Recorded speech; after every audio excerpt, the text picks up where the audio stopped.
And Oh, it it says recording on my Yay. screen. Hey. Good morning, Lauri. Technology is wonderful when it works, isn't it? Good morning, Jessica. So Good I morning. am psychic medium Lauri Moore, and I am here this morning with my friend and the very talented past life regression therapist, Jessica Ramirez. And I met Jessica years ago at a gallery. She introduced herself. I did a gallery, and she kind of came out to see like what I was and and what I did, and she introduced herself after the gallery. And then I think it was like sometime afterwards, wasn't it, that like you and I hooked up to do I think I came to like somebody's home gallery. I maybe. met Yes. it, but I did a couple. Like I came to a couple. Yes. And then we did one together. We did yes, and that was amazing. That was really fun. And we did, is the one that we did together, was that the raising your intuition? And I don't remember, what was that, I can't remember I don't know, it was so long So I'm not sure. ago. One we did in Fogelsville, yes. Yes. Yes, All I right. think, but it was a couple years ago. It was a couple years ago. So I really enjoy talking to you because you always seem to have the most perfect insight for me without even knowing it. Like you tell me things and I'm like, oh yeah, that's what I'm supposed to be doing. And you don't even know you're giving me information. Like it's your knowledge is so vast of everything that's going on in the universe. And I just enjoy speaking to you like as a friend. Like you say things that are so poignant. So Yeah, thank you. I feel the same about you. So thank you to you. Oh, thank you. Thank you. Okay. So why don't you explain what a past life regression is? Or what a Okay. past life regression therapist does? Like, what do you do? Okay. So I'm a past life regression therapist, and that is where I guide someone to access their cellular memory to go back and heal things in previous lifetimes that help them in their current life. So, whatever you experience in a past life meditation or session is always relevant, is always in your greatest good to heal what's happening in your current life right now. That can be physical pain in the body, fears, phobias, your relationships, aligning with your purpose, um, soulmates, soul families, twin flames. If you're feeling stuck or blocked in some area of your life, it can give you insight. And whatever shows up, even though sometimes it may be scary, it's in your greatest good to see it, heal it, so you can release it and move on. Does So that make any sense? absolutely, it makes a lot of sense. Because even if you don't, because some people will say, like, even if they question a past life, it could also be a trauma that had happened in this life, like in your childhood. So, always going back to heal your past helps you regain your authentic self for your present and your future. Sure. And if somebody comes to me, usually they have like one, two, or three specific things they want to work on. Mhm. They're married and like, I met this person. I'm questioning my marriage. Is that person my soulmate? So we'll go back into a past life and we'll see, what is your connection to that person? Is it worth, sacrificing your marriage or your family for? Or was that business done then? And it's just showing up now. What is it awakening in you to ask for in your current marriage? It's a beautiful process. Oh, So you can shift the dynamic. A lot of my Skype sessions are about affairs and soulmates and twin flames. And it's just fascinating stuff to see these players that have been in your life before and how they show up again. I find that so interesting. So people come to you usually when they have an issue or a concern where something's just like not sitting right in their life. Like I always joke with people, like people don't come to me just for the fun of it. Like there's always like some kind of trauma or unsettled business with someone who had died, who had passed. And that's why they come to me. So the same with you, like people usually have something that's occurring in their life that's making them uncomfortable. Yes, or triggering them. Like I'll hear things like this last year was my Skype sessions with 32-year-old women. It was like the year of like 30-year-old woman. And a lot of them said, I'm so successful career-wise. I'm like beyond successful career-wise. But I am having trouble in relationships. I'm still not finding the right person to be with. And I'm having abandonment issues. And I had a family that was extremely loving, a family that, you know, didn't make me feel that way. But why have I always felt since I was born like I've been abandoned? So we go back to the times, you know, where they're in a village and their village is pillaged and they're the only ones left.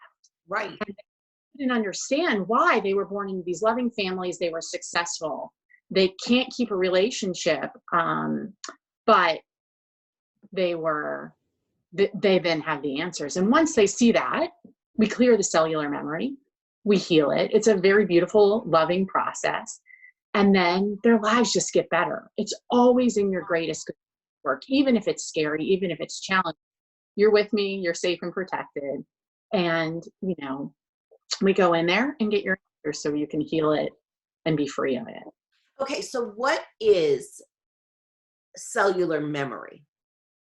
It's the memory stored in your cells. So it is what you carry through, your soul's memory.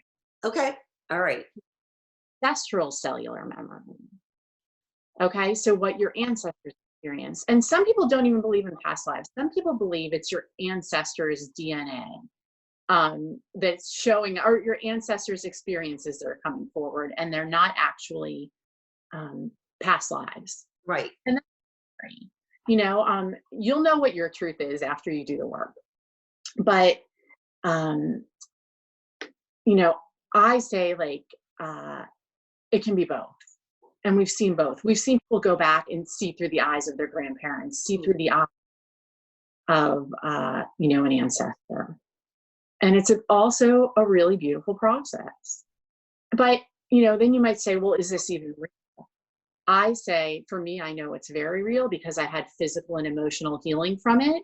And the experiences when I'm in a regression for myself are so heightened, so emotional that, you know, for me, I know it's real. So much healing from it. But some people may say, you know, I'm Catholic, I can't do this work. 50% of my clients are Catholic. You know, right? But you know, they might have religious challenges. I say, instead of saying, is it real, ask how it's relevant and use it as a tool to heal your life.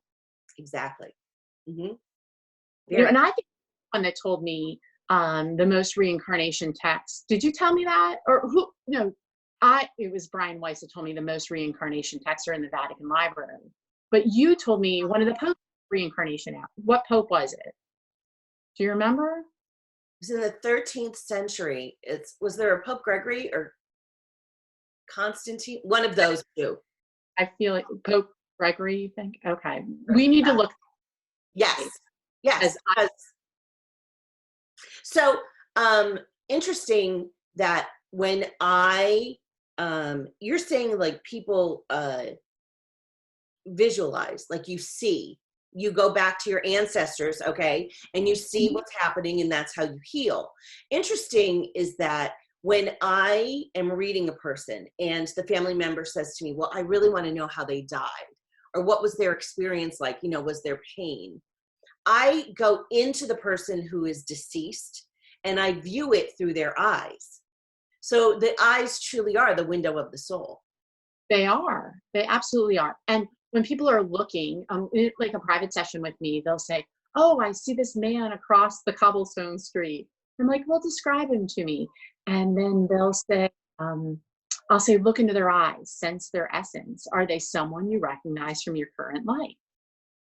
And they can see, that's exactly it. They can recognize it, although they physically may not look the same. They can see and feel that that was their father, their mother, their loved one in a past life, their child as their father or their mother or their loved one. Yeah, it's that. I love the words that you use, the essence of someone, the way that you speak. Like I've seen you and I've experienced for myself with you, you know, a regression. Okay. And you're so calming. Like the way that you speak is just so calming. And I know we joked, like our children do not feel that that's like, yeah, like they would say otherwise. But you just have this demeanor about you that makes me like, I want to do it, you know what I mean? Like I need you to be the person who does that for me. So how did you, A place of love with this work. That's the thing. passion? I, Absolutely, yes. and I just trust that whatever comes forward for everyone in their sessions is exactly how it's supposed to be. We have to let go of the outcome and know that it's in their greatest good to be doing this. Yeah, yes. So I know what introduced you to this, you know, what your catalyst was. So why don't you explain, you know, to whoever might be watching this, like what made you, you know, choose past life regression? Okay, well, I don't think I chose it. It chose me Chose for you. Yeah, yes, yes. uh, for success in this work, but it wasn't before much heartache. So let me just start by saying that I was always into this stuff. Um, I was about 20, 21, and I traveled around the world for the year with a musical touring group called Up With People. My husband lovingly refers to it as Kumbaya Palooza. Um, and it was a phenomenal experience. And that year, I had in my backpack the Tibetan Book of Living and Dying, the Celestine Prophecy, and Many Lives, Many Masters by Brian Weiss, who is my mentor and who I trained with and certified with.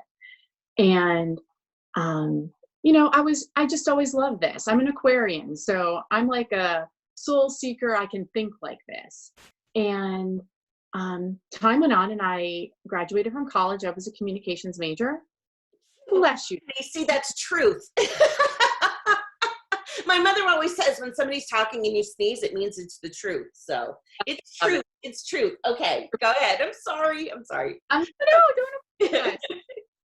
Um, so, uh, so like I said, I've always been into this work. Then I was a communications major. I graduated from college. I became a publicist, and I was the low man on the totem pole in publicity. And I got all the books nobody wanted, like Prayer, Faith, and Healing, and things. So, you know, totally full circle moment now, but I wanted South Beach Diet at the time. So I ended up becoming an adjunct communications professor, having a few kids. I had 2 children at the time, and then my whole life shifted. I got pregnant with a 3rd child, and in the 2nd trimester, I lost that baby.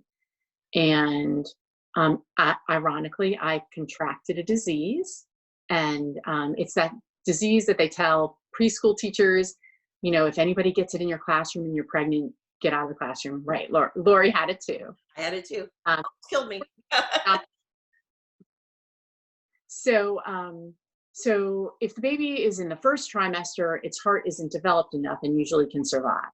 If the baby is in the 3rd trimester, its heart is developed enough. But if it's in the 2nd trimester, you know, it usually can't survive. And I needed 2 more weeks to for the baby to live to be able to survive, and it didn't happen. So I lost that baby. It was a really difficult time, and I happened to be in the Giant in Truxtor Town about 2 weeks later in the cereal aisle with my son Gabriel in the cart. And a witchy kind of woman came up to me, and she said to me, "I hope this doesn't upset you, but I need to tell you something. Did you just lose a son?" And I said, "Yeah, I did." Like, yeah, in shock and awe. She said, "They couldn't fix him, but they're sending him back." And I was blown away. I was like angry at her for saying that to me. Like I felt like that's not information I asked for. I didn't make an appointment with a Yeah, medium or a yeah, psychic. trespassing, right? Like, why Like would you do that? this is the cereal aisle of giants for sure. So I couldn't do the rest of my grocery shopping. I just checked out and went home and just sitting at the dining room table and just crying about it and angry at that woman for saying that to me. So then I ended up going to a doctor's appointment, and the doctor started working on me. And it was not my regular doctor. It was a doctor from New Jersey that was covering the practice that day. And it was a chiropractor. She started working on me, and she said, "Did you just lose a son?" They didn't have the medical technology to fix him, but they're sending him back. And I just remember crying on the table that day. And this time, instead of getting angry, I actually became hopeful. I felt like it gave me hope. So I started to do things like talking to the heavens, singing songs to the heavens that I sang when I was pregnant. I would say things like, "Baby, come back to me. We're not finished. Just come back to me." And that's exactly what happened. That baby was due on Thanksgiving, and I found out I was pregnant on Halloween with another pregnancy. During that time, I did think, is this the same soul or not? But I didn't want that baby to feel like a replacement for the child we lost. So I thought it once in a while, but it wasn't like what I thought about all the time. So time went on. And after that loss, I never lost the 18 pounds I gained in that first pregnancy, even after having a child. It was a son. We named him Matthew, which means God's gift, because we felt like we got a gift. And we did, because he's an extraordinary human. Very much, he'll probably be a medium or a yoga teacher or a therapist. Very connected, very enlightened from day one. But time went on, and I did think about it over the years a little bit, but not too much, if it was the same soul or not. Mm-hmm. So Matthew was sitting at the table one day when he was 2, and I was cutting vegetables at the island, and he turns to me and he says, "Mommy, once I was a baby in your belly, and I died and I went to heaven." And I sat in blue chairs and I waited. And then I yelled down to Julia, his older sister, "Julia, I'm coming back." And then I came back into your belly. I wanted to eat watermelon. You ate watermelon, and I was so happy. So I FaceTime my husband at work, which I never do. I'm like, "I don't care what meeting you're in. Matthew has something to tell you." He tells the story again. Joe is like, "Oh my gosh, I can't even believe this." So he was like, he validated that for us at a very young age. Around the same time, I had developed severe TMJ that was locking up my life. I had anxiety and fear and a lot of things that were trauma from that loss of that other pregnancy. And the TMJ was so bad that I would go to the chiropractor 3 days a week, that I would not be able to see out of my blind spot while driving. I couldn't even turn. I'd have to put the window down and move my entire body out the window to see if I could pass someone. It was really wrecking my life.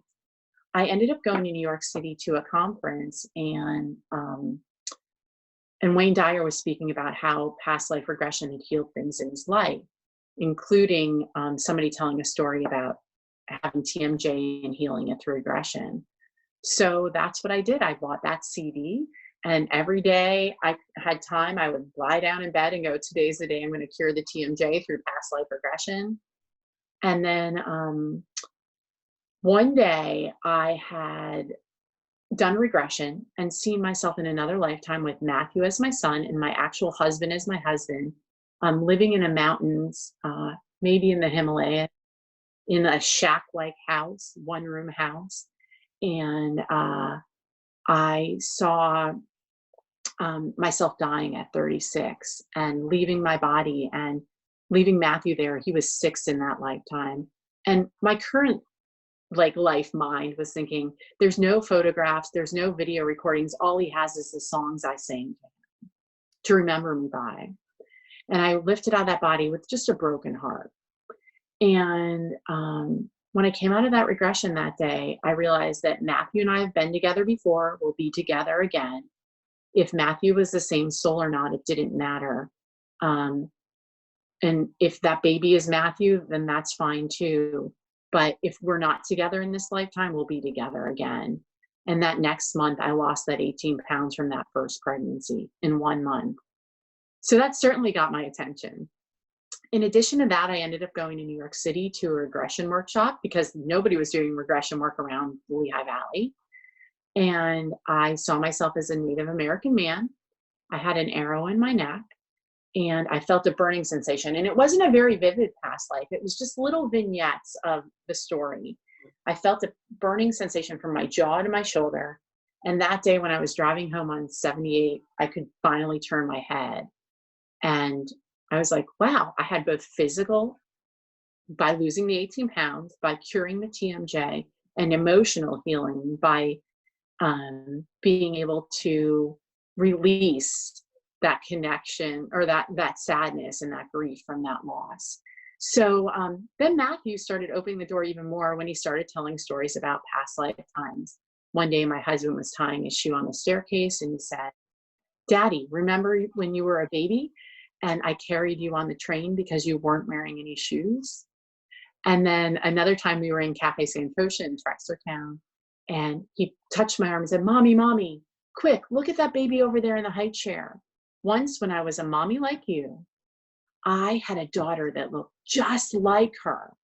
So he was actually the one that opened the door for me to like think about this at a different level. And then because I had both physical and emotional healing, I wanted to do this with my family and friends. Nobody was ever going to pay me for it. I was never going to do workshops.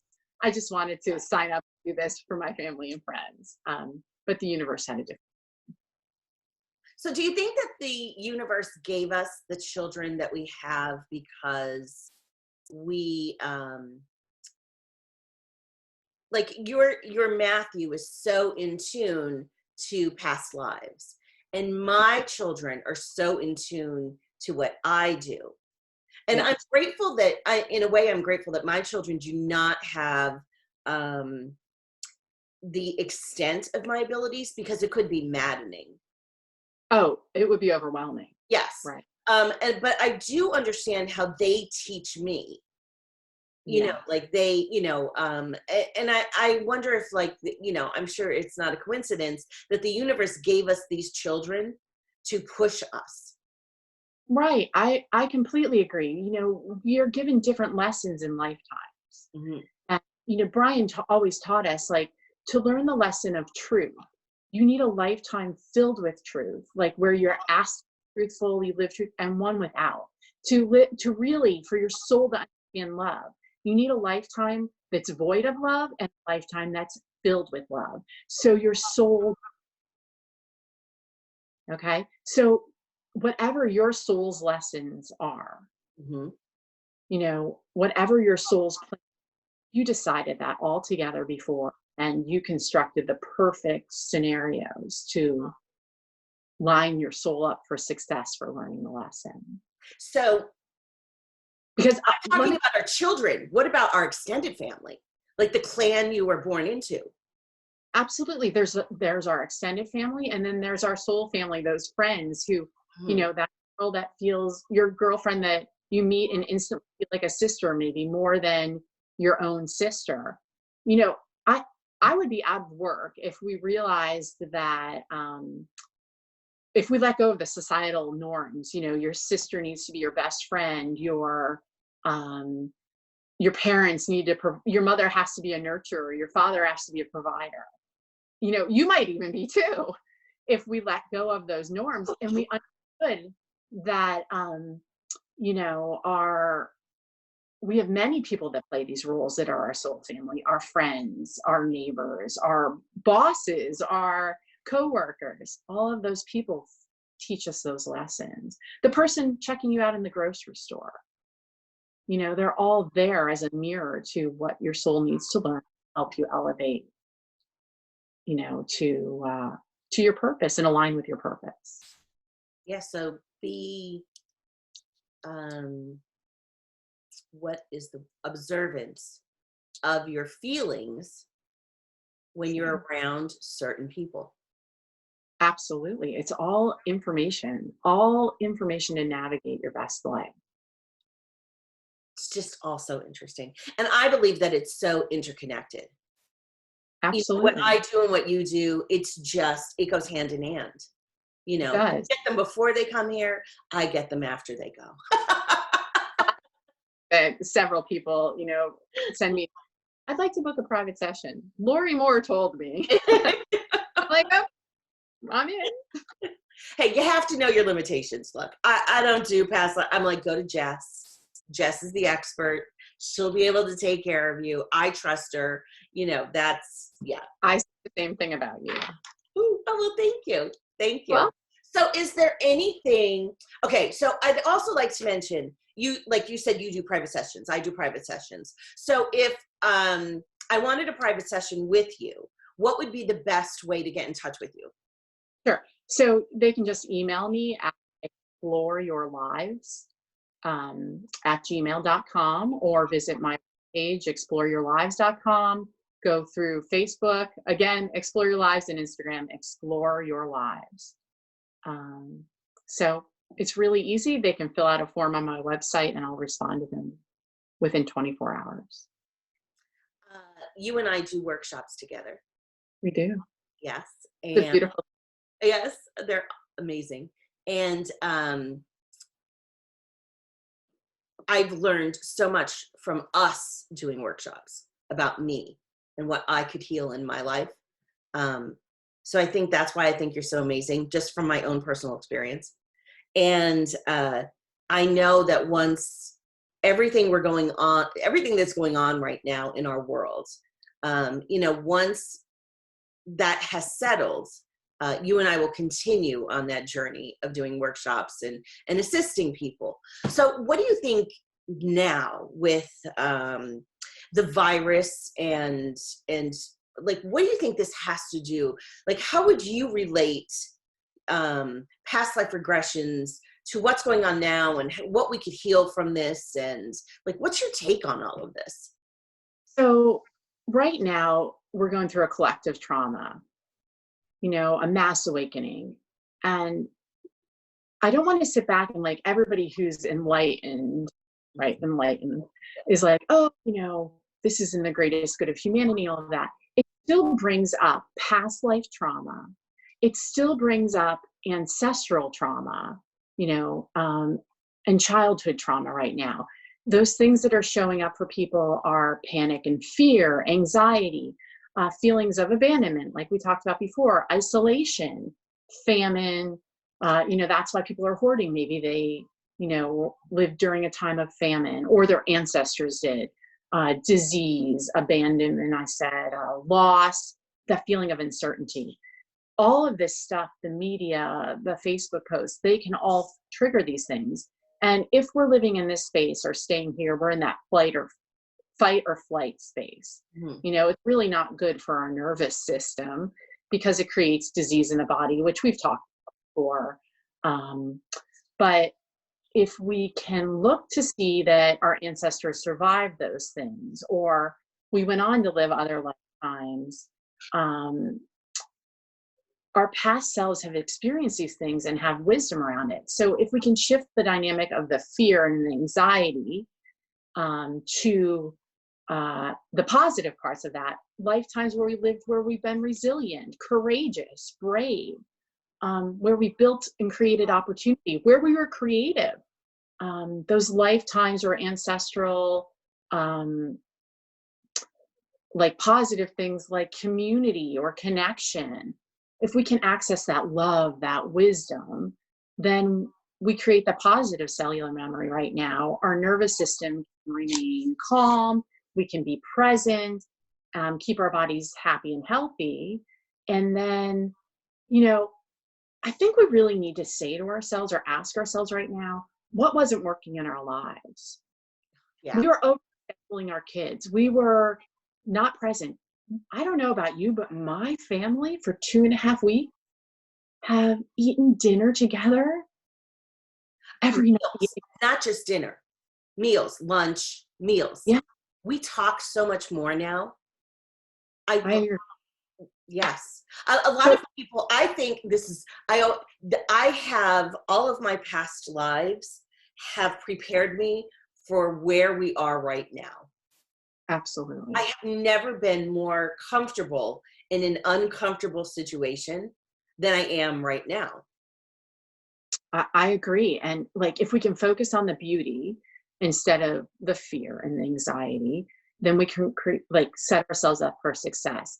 And people are like, I'm trapped or this, or I'm not like, um, once we like kind of get through that spot of managing everybody's expectations, because we both said like, we have taken the brunt of, people, our own family's anxiety as being the moms and the nurturers in the household, because their expectations for what the next couple months or years look like have shifted. Right. So, once we get through that shock of that, and we can like shift the dynamic, connect with nature. I was saying this to you earlier, that maybe that little patch of grass in the backyard is now sacred, is now a special place. Or we can look around our homes and make it more sacred because that's what we need right now. If we can shift this dynamic, and look at what do we plan to change, like activate that, then we can live in this sweet space right now of beauty, really, of sacredness and beauty.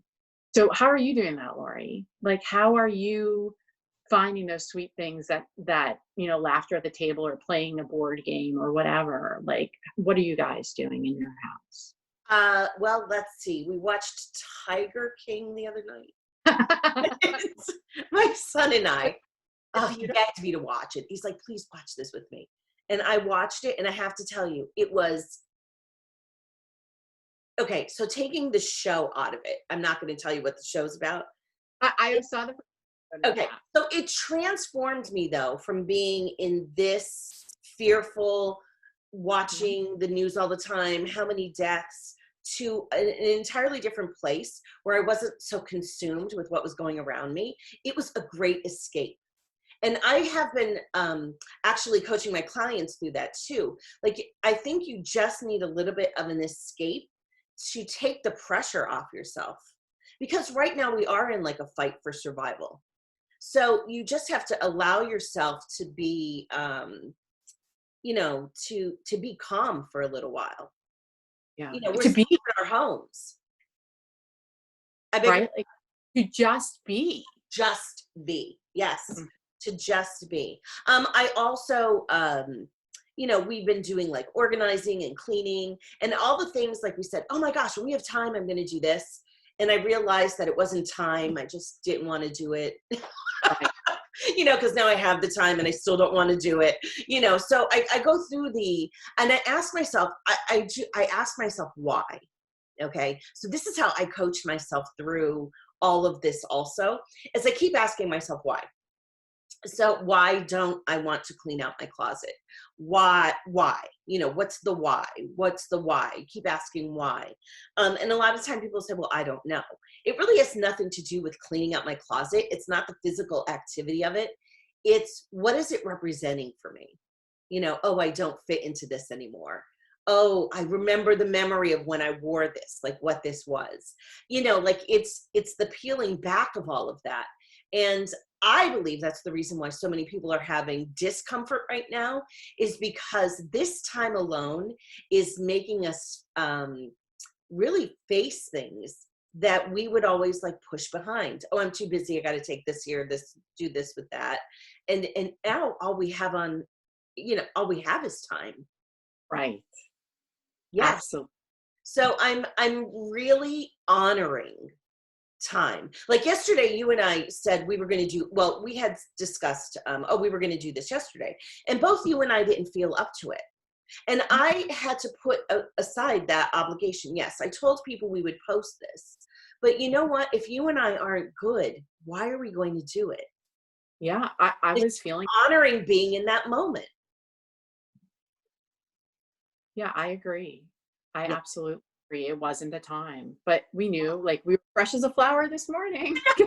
Oh, fresh as hour this morning for me. Okay, so what time do I usually wake up? Because we have this, you and I discussed this. So Jess is like the early to bed, early to rise person, and I am like the night stalker. Like I would go to bed at 3 o'clock in the morning or 4 o'clock in the morning and wake up at like 5 or whatever. And you're like just going to bed then. Like we're on such opposite schedules. Agreed. Yeah. Yes. Which is funny. Maybe that's how we balance each other. Just like message each other or send something at the same time, but it's the opposite. But the opposite. Okay, so let me go through. I really think we covered it. Did we? Yeah.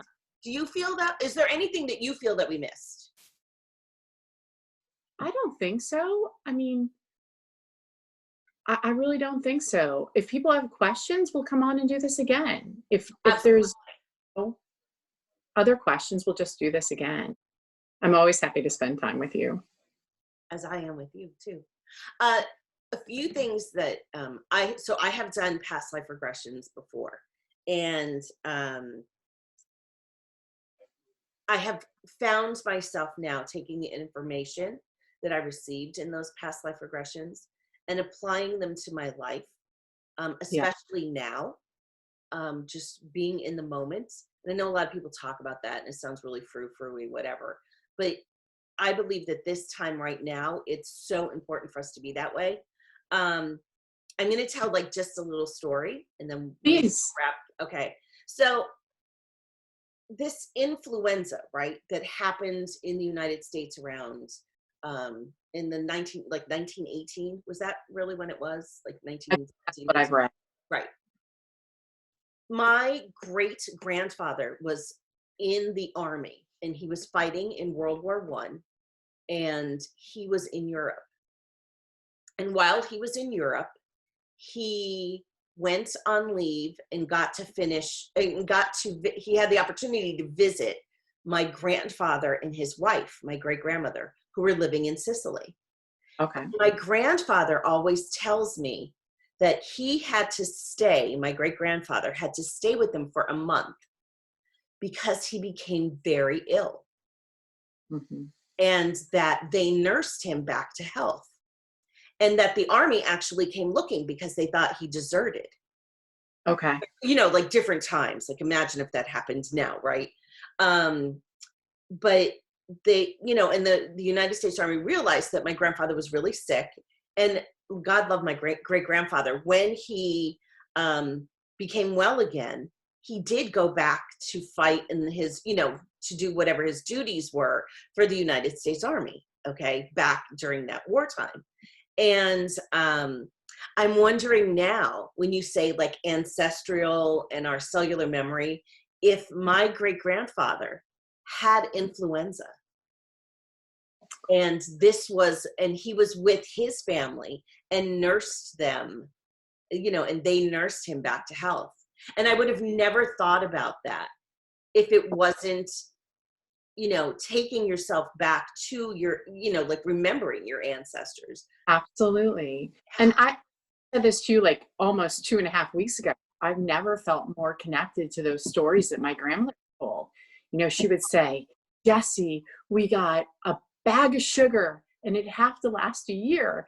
And we saved it for all the birthdays so we could bake a birthday cake. Like those are the kind of stories I'm hearing in my head from my childhood of my grandmother telling me this. And I'm connecting with it. And I'm saying similar things to my kids, like, you eat all of this, who knows? So just take your time with it. I sound like my grandmother now, but I think now more than ever, we are connected to those stories. We are connected to those memories, and it's influencing how we're living our lives now. Maybe panic buying, but maybe also nurturing and cooking and planning the meals. We've gotten our families back. Absolutely. Yeah, we've got our lives back, our current lives. We have. So like you said before, we can go back, we can ignore it when this is all over and go back to what we thought was normal and what we want, or we can shift it and change it and make a plan for success and create those. But we have to define what that is. And, I'm doing a workshop on Saturday morning, this Saturday coming up, 4/4, and it's at 11 a.m. And you can register through it through tribeyoga.com. And we're going to do a little physical movement. You don't have to be a yogi to do it or anything. But I'm going to do a meditation movement practice where I move you into just different positions in your body, supported position. And I'll ask specific questions, because if we look at the hips, we store our emotions in the hips. So whatever we're physically storing right now that's coming up in our emotions, we'll examine that, release it, so you have the best physical outcome. Our lower back, our family, future, and finance area of our body. I'll ask triggering questions about those. You'll have the opportunity to examine what comes forward, to release it, clear it, and heal it. So you're not stuck during this time. So you can process it to set yourself up for success as we move through this. So if anybody is registering, they can go to tribeyogacenter.com and select my workshop, Your Soul Self Awaken, for Saturday. Make sure when I post this, you put it in the... I will. I'll put the link in the comments for sure. If I'm awake, I'll be there. It's an opportunity for people to just do some of this soul work, and it's only $7. So it's an opportunity to do this soul work right now, and be with what's going on, so you have the most opportunity to set that information from your body, so you can, be healthy, be well, and be peaceful through this. I am so glad we did this. Thank you. Me too. I'll talk to you soon. Yeah, namaste. Namaste. All right.